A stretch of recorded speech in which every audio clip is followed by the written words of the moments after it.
Vitamin A সমৃদ্ধ পুষ্টিকর সবজি হলো গাজর। এতে রয়েছে ফসফরাস, শ্বেতসার, লৌহ এবং অন্যান্য প্রয়োজনীয় ভিটামিন। আজকের ভিডিওতে জেনে নেব কিভাবে গাজর চাষ করা যায়। পানি নিষ্কাশনের সুব্যবস্থা আছে এমন দোআঁশ এবং বেলে দোআঁশ মাটি গাজর চাষের জন্য উপযুক্ত।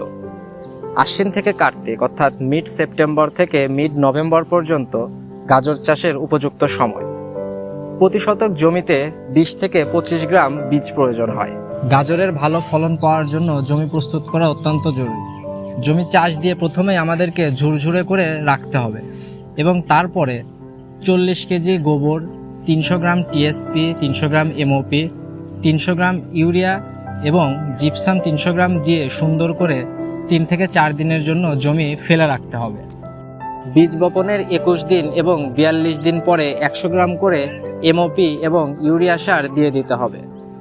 মাটির নিচে যে সকল ফসল থাকে